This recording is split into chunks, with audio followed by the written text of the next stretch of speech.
welcome everybody. Thank you so much for coming. We're going to spend a little bit of time together. I wanted to just make sure everybody has handouts. Okay. And we're going to talk, Connie and I are going to be talking a bit about grief. Just so I want to normalize the experience for all of you. Sometimes talking about grief, hearing about grief will bring up your own grief. So I want to normalize that experience for all of you. We want to try to give you opportunities to talk about what it's like to be in this room, to be sharing experiences, to hear about other people's experiences. So please take a moment, and if you need it, to raise your hand to just talk a little bit about what's happening for you. And we hope that this is an opportunity for you to take good care of yourselves, but we also hope that you can continue to take care of yourselves outside of this room as well. So think about your own self-care. So Imagine is, if any of you have not heard of Imagine, you all heard of it? Okay. Quickly, it's a free year-round grief support center. We're located in Mountainside. We serve children and families starting at age 3 up through adulthood and their caregivers. Currently, we have about 275 people in our program that come every other week. We have groups really 6 nights a week, Mondays, Tuesdays, and Wednesdays, but they meet every other week. We also have a program for families who are living with an illness, which just started a few months ago. So if you know of anybody who's interested in a program like that, if you know of a family that might be interested in our services, you could just give them our brochure or our phone number. They can call. Brochures are over there. They can call us and schedule an appointment. We do an individual family orientation for every family that wants to come to Imagine. They can learn about our program, make sure they're appropriate for a group setting, although we also now are able to offer some individual support as well. So we meet with every family and assess what their needs are. I think we also passed out a flyer for some trainings. We do trainings in the community. Basically anybody that will listen to us, we are willing to talk to, because we know that either professionally or personally, you are going to be speaking with, interacting with people who are grieving. So we want to be able to support all of you and all of them. We're also doing a conference here at Kane in 2 weeks on trauma and resilience. So if any of you are looking for another conference, you can go on our website. There's information about how to register for that conference as well. It's not in this building. It's at the Nathan Weiss Graduate Building, about a block and a half away from you. Questions? Thank you for helping us with that. So I'm Connie Palmer. I'm the Clinical Training Director, and we have Veronica Ortiz, our Program Associate. We're all from Imagine, so if you have questions. And the contact information is on the bottom of the handout. So I wanted to talk about the word loss. And when we think about trauma-informed care, grief-informed care is a part of that, often not discussed. And grief is just, well, this is the focus of this will be, but it's very hard to tease out what's the difference, because a loss can be a trauma. And clearly 9/11 was a trauma for all of you perhaps who are gathered here as part of Voices 9/11. So I want to tell you a story about loss. So there are lots of things that we lose in life. And I went to hear a very famous psychologist speak when I was a brand new baby social worker about 30 years ago. And I don't remember much from back then, and I have absolutely no idea what this guy said for 6 hours. No idea, but I paid a lot of money to go. However, this woman raised her hand in the Q&A and asked this very famous psychologist, what's the most important thing to teach children? So this very famous psychologist took like 3 or 4 minutes, seriously, standing there, thinking. And then he finally said this, which bears sharing today. He said, teach them how to lose. And indeed, teach them how to lose. So we are all lifelong learners in how to lose. And the losses that for many of you may have begun on 9/11 continue. So that experience. So in addition to illness, which we've been talking about, and the death of those loved ones and the experience of those who had experienced that trauma, are there other losses that happened because of 9/11? Can you think of other ones? What other losses would happen because of 9/11? you're talking about because of the person Yeah, that died? Either one. What other Um, losses happened because of Well, I that? think you lose the person, but all that they could have accomplished in life, Their future, their future, yeah. right? Their future, and perhaps dreams, right, that you may have had. And, you know, I think it also has an impact on, you know, I know some people are not able to work. So that could be another loss. It affected marriages. So, you know, there's lots of losses that happen from that one main loss. So I want you to take a look at page 3. So how do we, what do we want when we go through a loss? So I'm just going to go through this quickly because I want you to go back and actually look at this list a little bit later. But we're very different. And each of us wants something different, and I can't read your mind. So what to do? How am I going to know what you want? So let's just take a little poll. How many of you, when you're going through a loss, would like someone to hug you? Where am I hugging people? Okay? Who are the people who don't want to be hugged? We have maybe one. Usually we have a few. How many of you, when you're going through a loss, want to be left alone? And how many of you want people around you? Okay? How many of you, when you're going through a loss, want to be told how strong you are? Does anybody like that one? So some of the things on this list pretty much are not helpful, but there are things that people do for others. So I want you to begin to think that we all have preferences about what we would want when we're going through a loss, and there's no right or wrong thing to that. But how do we know how to support someone becomes the question, because everybody wants something different. Some people don't want to talk, some people want to talk. So if we could go to the next, I'm sorry, go back one slide. If we could go to page 4. Page 4 gives you a list of some of the things that are better to say and some of the things that are worse to say on the bottom. The ones on the top are better. But is there any perfect thing I can say to you to take your pain away for the losses that you've been through? Is there anything perfect I can say? No. Either at the time or now? No. So, but people try. Yes. When you get in line in a funeral, or if you go to a shiva call, or you see someone, even if the loss happened, 10, 15, or happened on 9/11, people are still trying to figure out this magic thing to say when there isn't one.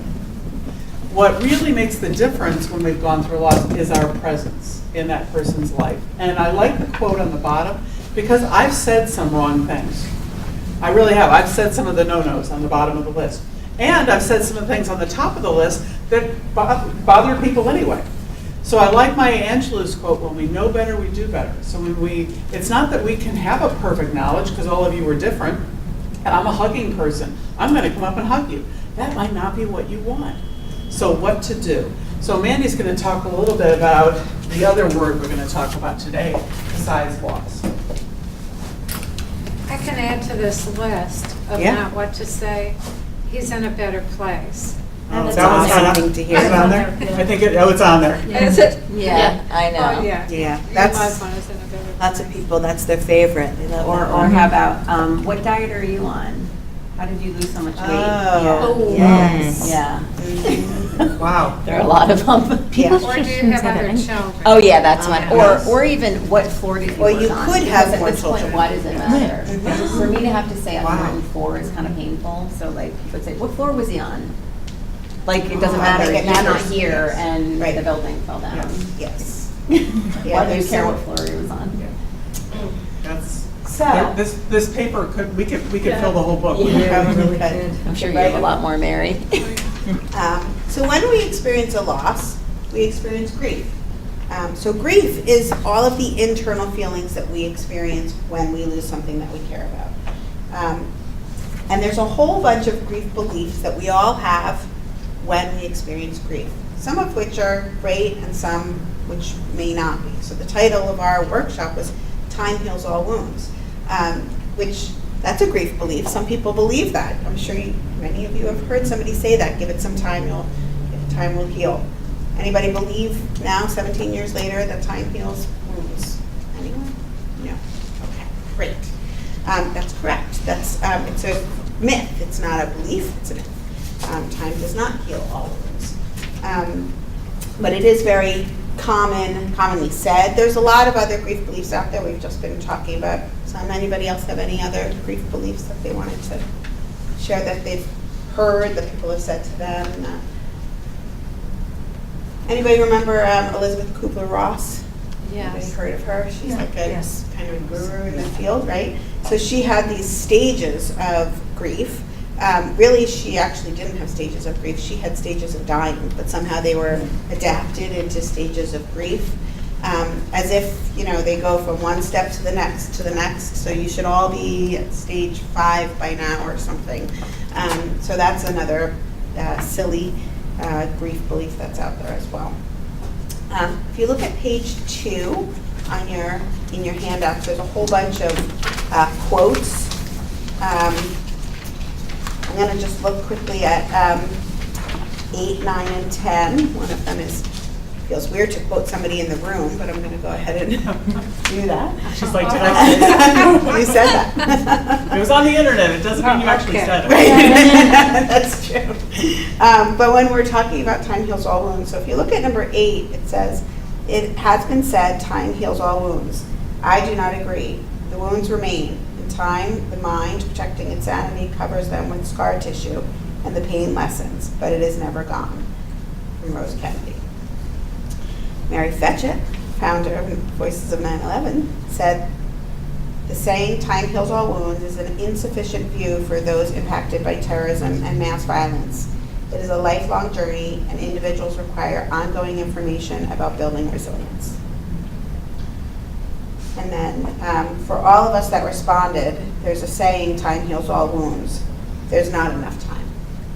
You take off the bandage and the wounds are raw, especially in the days leading up to the day and on that day itself.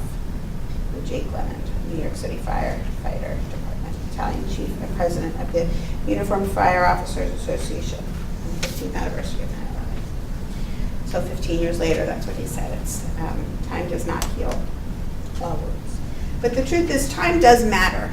If any of you have ever broken a bone, time matters. You go to the doctor, they put your arm in a cast, and 6 weeks later, hopefully, or 8 weeks later, your bone will be healed. If you don't put it in a cast, your bone will heal as well, but it won't heal well. It will heal, but not as well, right? So time matters, but it really does matter what we do with that time. And honestly, that's what we say Imagine is. It's the cast. It's the right environment that we try to provide people to heal well. So it does matter. Time helps, but you have to do something with the time. So if we don't do anything with our time, right, if we have time, we're grieving, and we don't do anything with it, what happens? Anybody have any ideas? What happens when you don't properly grieve, when you don't mourn? Really, I shouldn't say when you don't properly grieve, because grieving is just what happens. That's just our feelings. We don't really get to control the fact that we grieve.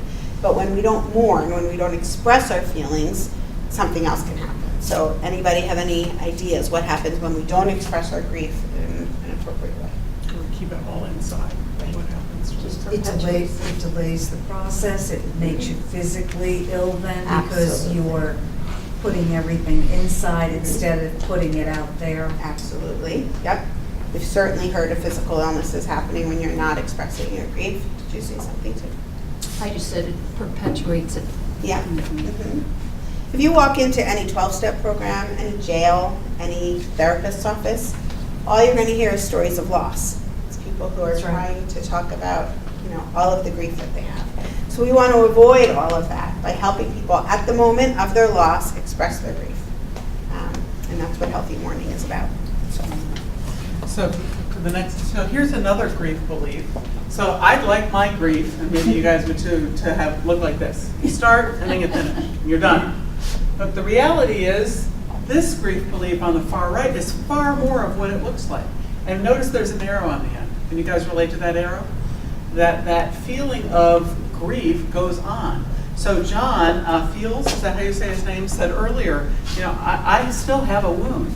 So healing doesn't mean you won't have a wound. It means you learn how to live with the wound, right? So we'll go to the next slide. So this is a quote, it's right on the front of your handouts. What is this quote saying? What's the grief belief in this? I'll give you a second to read it. What do you think it's saying about grief?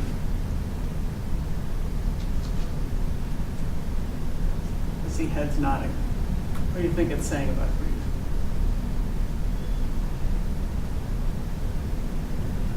I don't know, the key word for me is that it's a necessity. That this is normal, that there's nothing wrong with you. It's not a sign of weakness, it's not a disease, it's not a disorder. If you lose someone or something that's of incredible value to you, you will have grief. And that is normal, all right? There's a lot of times it's painful, but there's nothing wrong with you. But will the world agree with that? Not necessarily, So much. right? They may say, what's wrong with you? You can't get over this, or whatever their grief belief is. So people impose their grief beliefs on you. You might also have some grief beliefs that say that, like, what's wrong with me? I'm still feeling that way. But this would say there isn't anything wrong with you. Pages 5, 6, and 7 are a grief bill of rights. The reason that we have grief rights is because people keep trying to talk you out of your grief or imply that there's something wrong with you if you're still grieving 5 years, 10 years, 15 years, 20 years after any kind of loss. But especially an event that is, you have trauma and loss. The fact that you're still experiencing that, again, is normal because that arrow continues. And claiming that right to grieve is key. The other thing that causes us a problem is one of the main grief beliefs, turn to page 8 if you would, about grief is this. So when I was first working at Imagine, families would come in and work with Veronica, who does our orientation. So when a family comes in, they can come a week after the death, 10 years after the death. They meet and go through that. And often, after they hear about the program, they start to share what's happened to them that's brought them to Imagine. Often they cry in front of Veronica. And when I was doing the orientations, the same thing happened. When Mandy was doing it, the same thing happened. And 100% of the people who cried in front of us said what words? As soon as they cried in front of us. I'm sorry. How many of you knew that?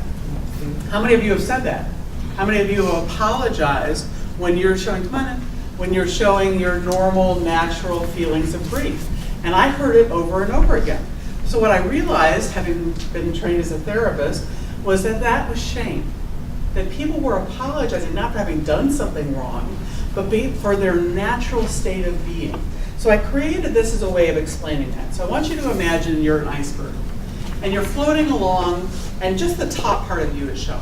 So this is the part of you that's your public self. You're strong, you're capable, you're self-sufficient, you're powerful.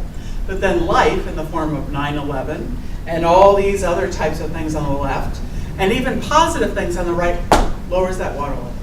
And now the water level is here. And this whole other part of you is exposed. So, to the degree to which you're not comfortable with people seeing that part of you, or if you fear, if you let people see that part, they will judge you, you will feel some type of shame. Now, we're both parts, aren't we? We're both parts of this iceberg. We're the bottom part, we have needs, we have feelings, we feel powerless when that water level goes down, we feel out of control. All of those feelings are normal, yet we feel like we have to hide that part. And if it leaks out, we got to apologize for it. That's what shame is. And that's that vulnerability. We literally want to do this.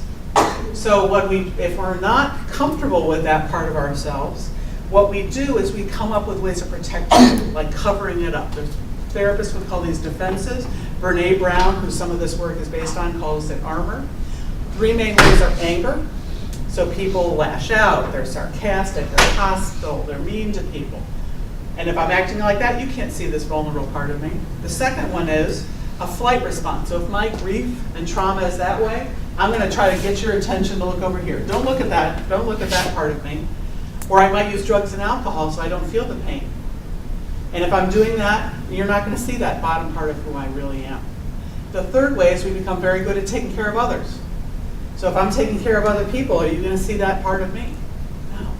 But here's the good news. So places like Voices of 9/11, Imagine, support groups, good friends, family, can become a place where we can get love, support, empathy, and belonging. If I connect to this, right, do I need any of those defenses anymore? Do I have to hide that part of me? Or maybe I can be open. Maybe I can share both parts of me when I've gotten enough love, support, empathy, and belonging. We need safe spaces to be able to bring our grief.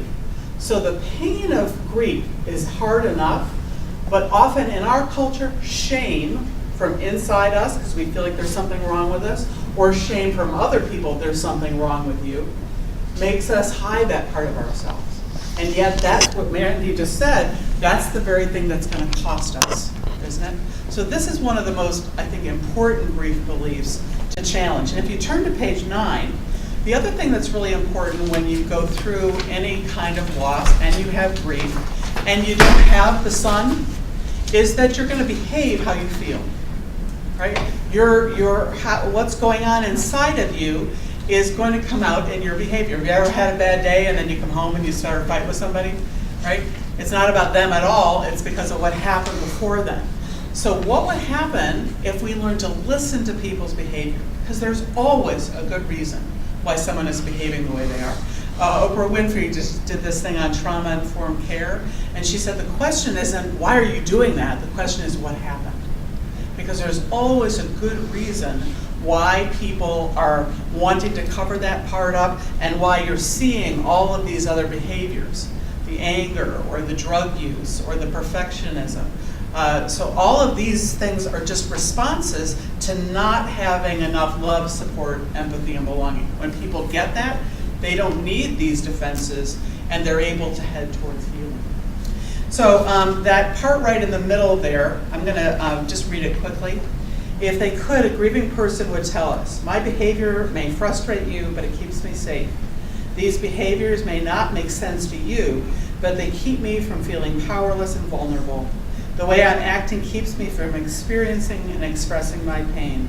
I need a lot of safety and support, a lot of that sun and from others in order to express the feelings that are hidden underneath my behavior. So we want to, I have yes, a question, sure. because I think 9/11 was unique in many ways because it just rocked the country and the world. So there was a lot of attention to people if they lost loved ones on 9/11, and a lot since with memorialization and, certainly, the rippling effect and the constant, it seems like, acts of mass violence and terrorism, that people have an understanding of it. And probably we had more focus on it than you would if you lost a loved one under more normal circumstances. Yet that said, I think, to John's point about people getting over it, and there was a turning point, I know my friends, and I'm sure other families have had this too, wanted you to now, okay, put that behind you and be who you were before 9/11, which is almost an impossibility.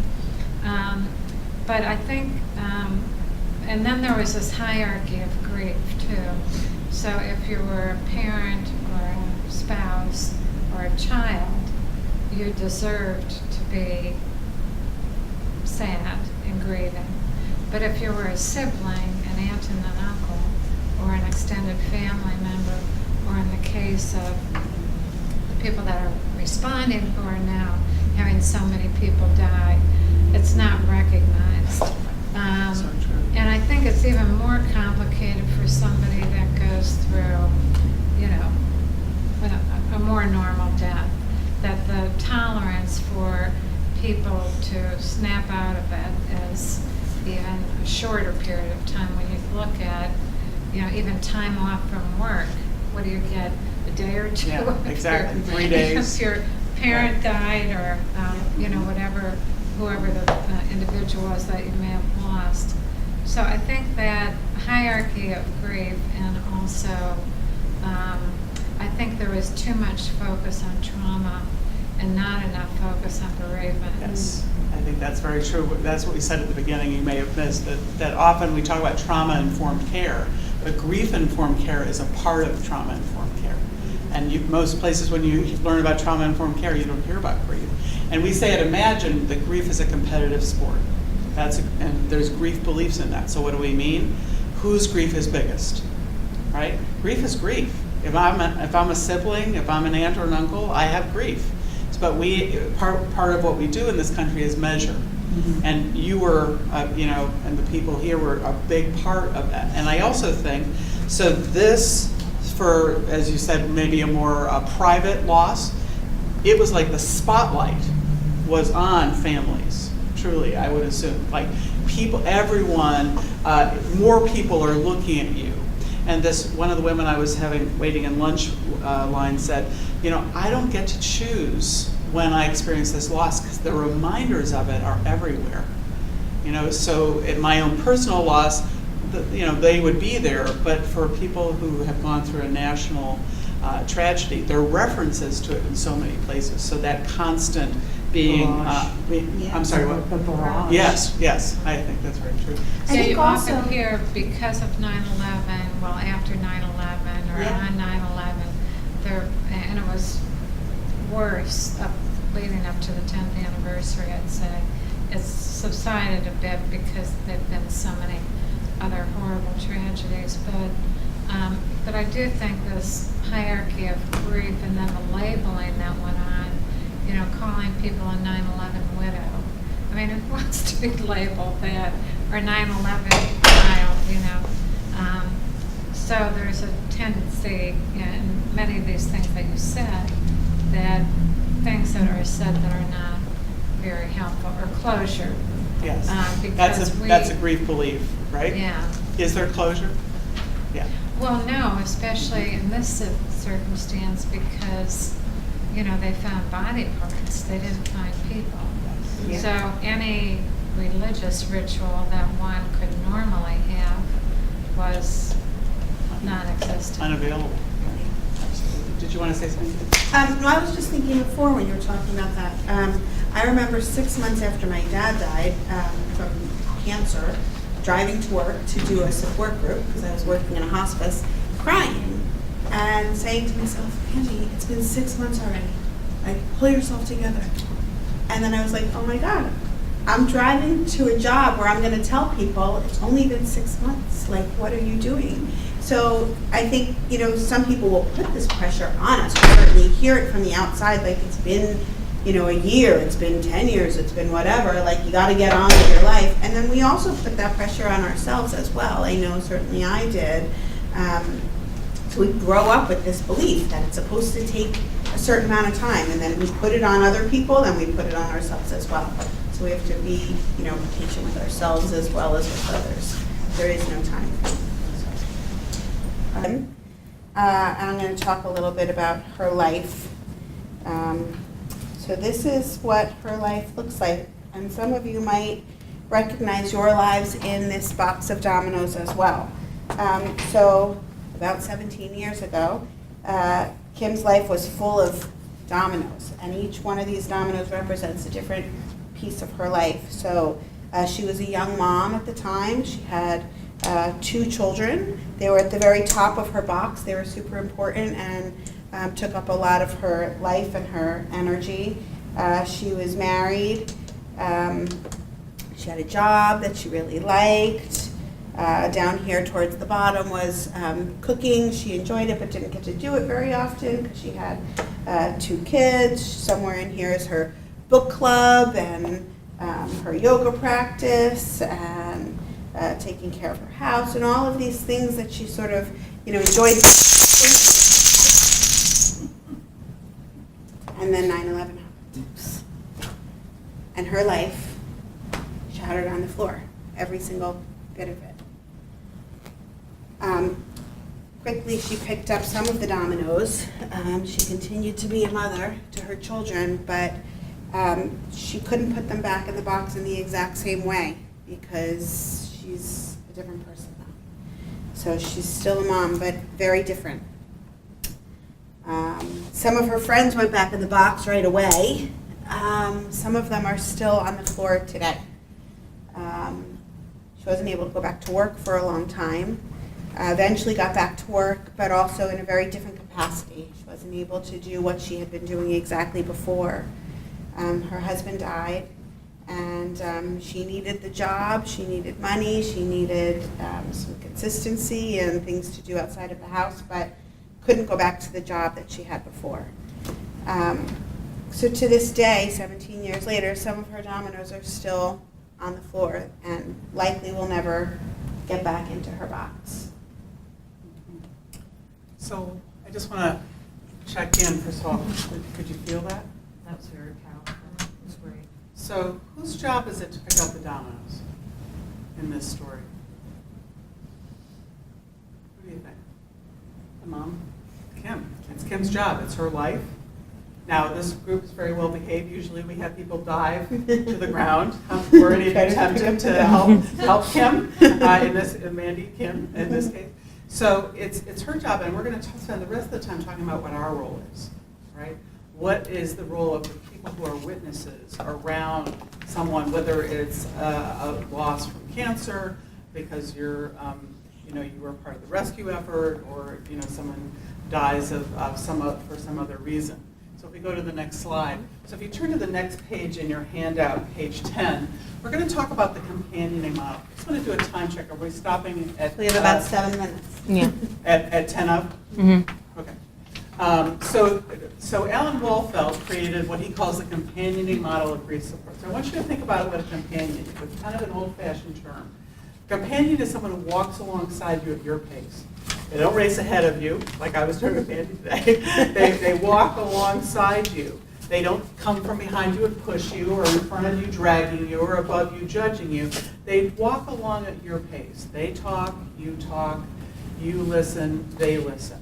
So what Alan Wolfeld is saying here on this sheet is that often the part where the companioning is called for is contrasted with people who want to fix your grief. So we've already learned that grief is normal, but oftentimes it's painful for the witnesses around Kim or around any of you. And what we do when we're around other people's pain is we want to make it better, Feel better. right? Because I feel I enter into the powerlessness of your grief, and I can't fix it and make it better, and neither is it my job. So there's nothing wrong with solving problems, or the treatment model, as Alan would call it, but what we're needing when we're going through a trauma or a loss and with the grief is to have companions. So I'm going to just read the black print, Mandy will read the red, and just sort of let these sink in. Companioning is about being present to another person's pain. It is not about taking the pain away. Companioning is about discovering the gifts of sacred silence. It is not about filling every painful moment with words.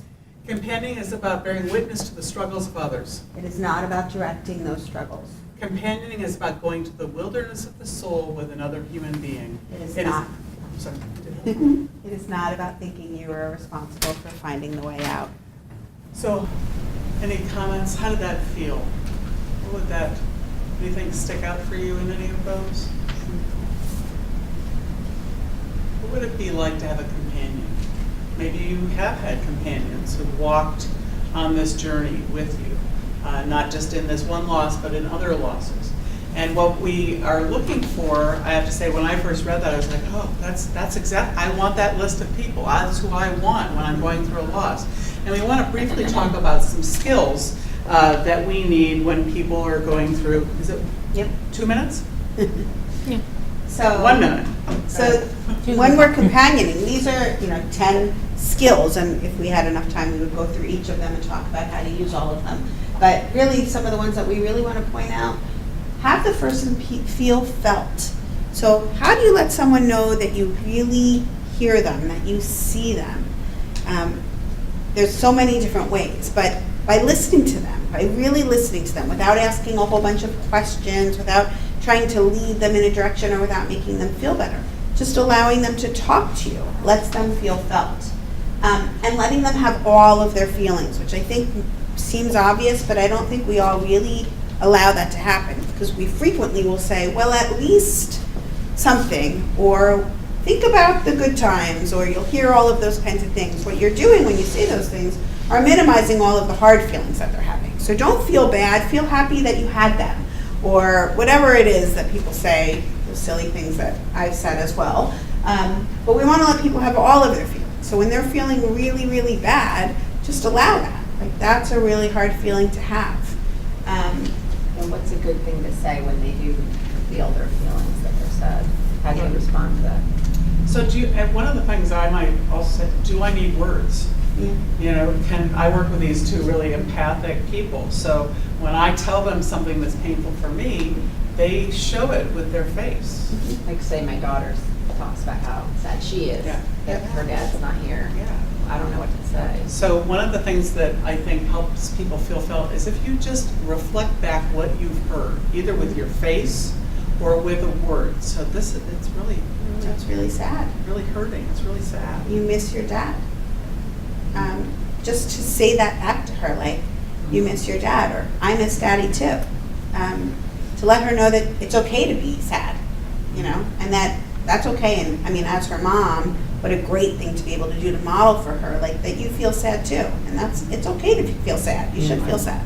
She's more looking for advice though. Mhm. Like, she says like, I can't wrap my head around this. Yeah. You know And- what? I can't wrap my head around it That's what either. I said. So the feelings are just, and there's nothing to make that makes them go away, Right. except talking about them and finding some way to get those feelings out. I just want to highlight number 5. So remember what we said, how do I know what to do for you when you're grieving? Because everyone wants something different. We follow their lead. And one of you, I've forgotten who it was that already spoke today, mentioned this. So if you're having a good day, I think it was John. If you're having a good day, I'm going to have a good day with you. If you're having a sad day, I'm going to have a sad day with you. If you want to talk, I'm going to listen. If you need quiet, I'm going to be with you in the quiet. So that way, you don't have to figure it out. You just go where they want to go, right? And then I just want to invite you, because I know we have to stop, which is very hard for us, because everything we have to show you is we feel valuable. I want to invite you to take a domino with you today for 2 reasons. One, to remember that you have the right to grieve, and that your feelings are yours, and you may have to claim that right to grieve. And also to take them with you to support others and to be a companion to others who are grieving. Thank you very much. Thank you for the opportunity today, and grab one on your way out. Please. We said that you don't have to clean them all up, but pick up 5 of them. We have to assist. But take one for yourself, and if you have someone else you'd like to take one from, and if any of you wanted to be on our mailing list, we would love to, our email list, we would love to do that.